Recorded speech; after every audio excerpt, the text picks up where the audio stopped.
Assalamualaikum warahmatullahi wabarakatuh. Bismillahirrahmanirrahim. Alhamdulillahi rabbil alamin. Wassalatu wassalamu ala asyrafil anbiya wal mursalin sayyidina wa maulana Muhammadin wa ala alihi wa ashabihi ajma'in. Jamaah yang dirahmati Allah, kali ini kita akan bicara tentang sesuatu yang sangat penting, yaitu syurutu la ilaha illallah. Syarat la ilaha illallah, atau dengan kalimat yang lebih lengkap, syarat diterimanya la ilaha illallah.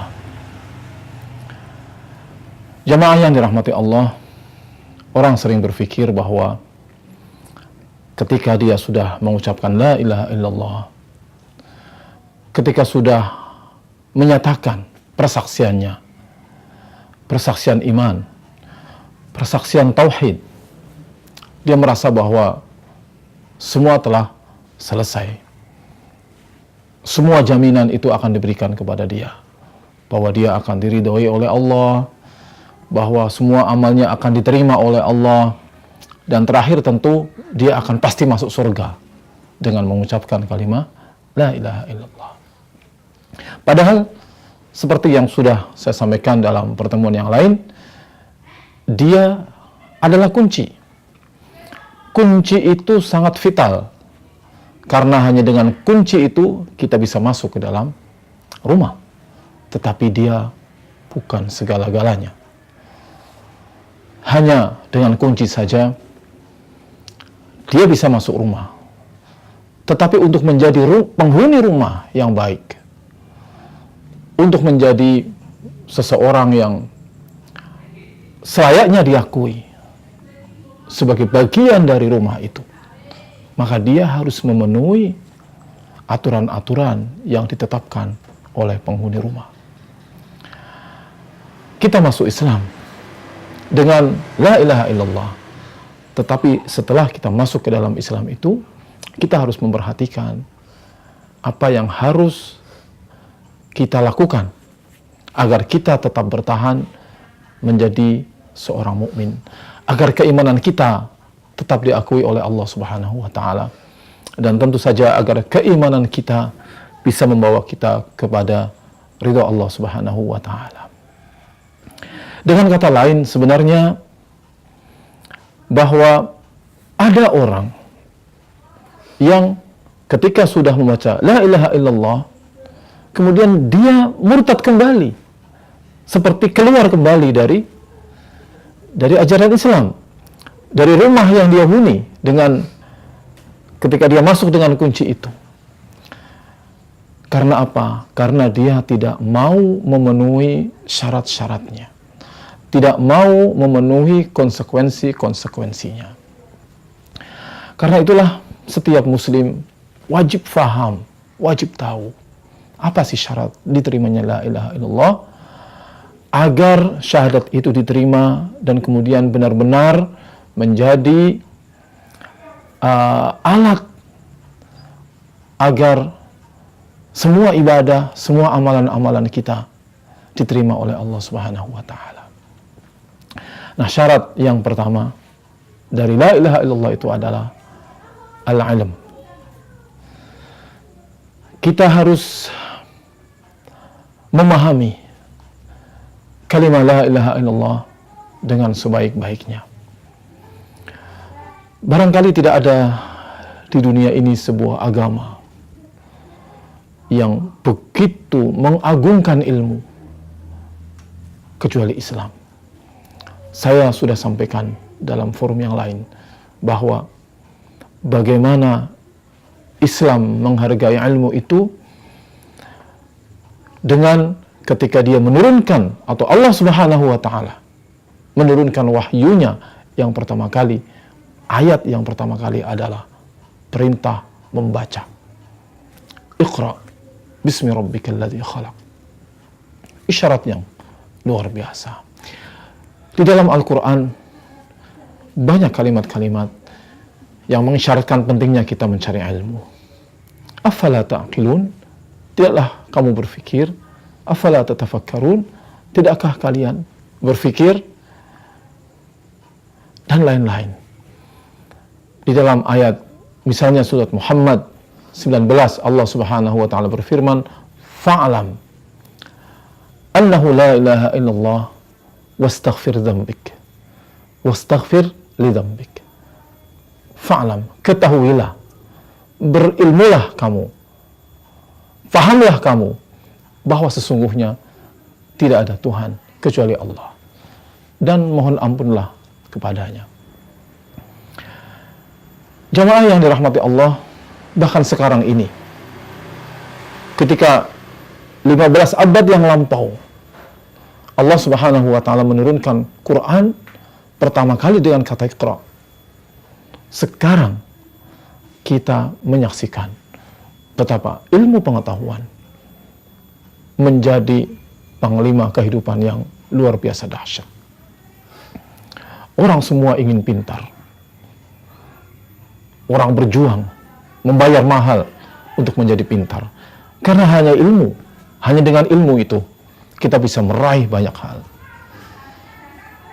Dan sejak zaman dahulu pun seperti itu, bahwa ilmu itulah yang membuat kita berharga. Sejak zaman dahulu para ulama begitu menghargai ilmu. Sampai di sana di beberapa kitab para salafus saleh, misalnya kita mendapatkan ungkapan-ungkapan yang sangat indah dari mereka. Dikatakan misalnya, al-ilmu al-amalu bila ilmin ma yufsidu aktsaru mimma yuslih. Sebuah amalan yang tidak dikerjakan dengan ilmu lebih banyak merusaknya daripada memperbaikinya. Di tempat lain ada ungkapan al-alimu bila ilmin kasairi ala ghairi tariq. Orang yang beramal tapi tanpa ilmu, itu ibarat dia berjalan bukan pada jalan yang benar, bukan pada jalannya yang seharusnya. Di tempat lain dikatakan al-ilmu imamul amal. Ilmu adalah imamnya amal. Karena hanya dengan ilmu itulah seseorang tahu kapan dia beramal, bagaimana dia beramal, bagaimana cara dia beramal. Oleh karena itulah manusia sangat menghargai ilmu, sebagaimana juga Allah Subhanahu wa taala sangat menghargai ilmu. Para ulama sejak zaman dahulu bermunculan membimbing umat dengan ilmu-ilmu mereka. Jamaah yang dirahmati oleh Allah Subhanahu wa taala, ini syarat pertama. Maka marilah kita terus belajar. Tidak usah melihat, menimbang usia dan seterusnya. Mungkin kesibukan kita, posisi sosial kita. Kadang-kadang ada orang-orang yang sudah merasa established di tengah masyarakat, sudah jadi tokoh, merasa sudah cukup dengan ilmu yang dia miliki. Tidak. Ilmu harus terus kita gali, kita kaji. Karena hanya dengan ilmu itulah kita berjalan bisa istiqomah, ada pada rel yang tepat. Kemudian yang kedua, syarat yang kedua adalah yakin. Saya sudah menjelaskan dalam pertemuan yang lain bahwa syahadah itu sebuah pernyataan yang penuh dengan tanggung jawab, dan dia hanya lahir dari seseorang yang percaya. Atau dengan kata lain, syahadah itu hanya bisa mendapatkan maknanya yang sesungguhnya jika diucapkan oleh orang yang percaya. Karena banyak orang mengucapkan syahadah itu tanpa dengan pengetahuan, tanpa dengan keyakinan, asal saja. Apalagi sekarang seperti yang sudah saya sampaikan di dalam pertemuan yang lain, La ilaha illallah itu sudah menjadi wirid harian. Banyak orang yang mewiridkan kata la ilaha illallah, dia mungkin menikmati kedekatan dengan Allah, tapi tanpa ilmu, sekaligus tanpa keyakinan yang kokoh, yang kuat. Nah, di dalam Al-Quran ada beberapa ayat yang menegaskan bahwa kita sebagai seorang muslim harus memiliki keyakinan yang tanpa ragu. Misalnya dalam surat Al-Hujurat, Allah Subhanahu wa taala berfirman, A'udzu billahi minasyaitonir rajim.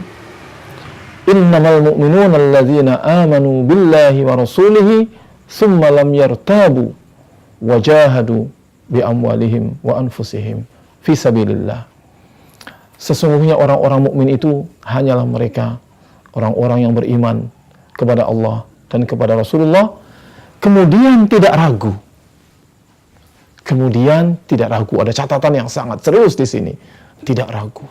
Yakin akan apa yang dia imani itu. Kalimat seperti ini menegaskan kepada kita bahwa Allah melihat ada orang-orang yang mengaku beriman, mengaku percaya, tapi keyakinannya tidak penuh, tidak kuat, tidak kokoh. Makanya diperintahkan supaya berimanlah, tetapi lam yartabu, jangan ragu. Kemudian ayat itu menyebutkan berikutnya, wajahadu bi amwalihim wa anfusihim, berjihad dengan harta dan jiwa mereka. Jamaah yang dirahmati Allah, perjuangan jihad, dakwah, semuanya ini tidak mungkin dilaksanakan oleh mereka-mereka yang tidak memiliki keyakinan yang teguh, yang kuat, yang kokoh. Sekedar menyebut iman, menyebut percaya, tidak akan melahirkan dorongan dia untuk berbuat yang nyata, apalagi berjuang, apalagi berkorban. Hanya dengan keyakinan yang kokoh, yang kuat, pengorbanan bisa diberikan oleh seseorang. Perjuangan bisa dilakukan oleh seorang. Karena dengan yakin, dia tahu apa yang dia akan dapatkan dengan perjuangan itu. Makanya para sahabat zaman dahulu, walaupun jumlah mereka tidak sebanyak jumlah orang-orang kafir, tapi karena keyakinan yang teguh bahwa mereka akan mendapatkan anugerah dari Allah setelah mereka mati misalnya, setelah mereka menang apalagi, mereka begitu gigih berjuang tanpa takut dengan kematian. Dan itulah yang membuat musuh-musuh Allah pada zaman itu takut menghadapi umat Islam. Bukan karena kehebatannya, tapi karena pasukan Islam begitu dia masuk ke pertempuran, yang diidam-idamkan adalah kematian, bukan sekedar kemenangan. Makanya orang yang berjihad, dia akan mendapatkan husnayain, dua kebaikan, iman nasr wa iman syahada. Kalau bukan kemenangan, maka dia akan mendapatkan syahada. Sampai di sini dulu kajian kita, mudah-mudahan bermanfaat. Aqulu qawli hadza wa astaghfirullah li wa lakum. Wassalamualaikum warahmatullahi wabarakatuh.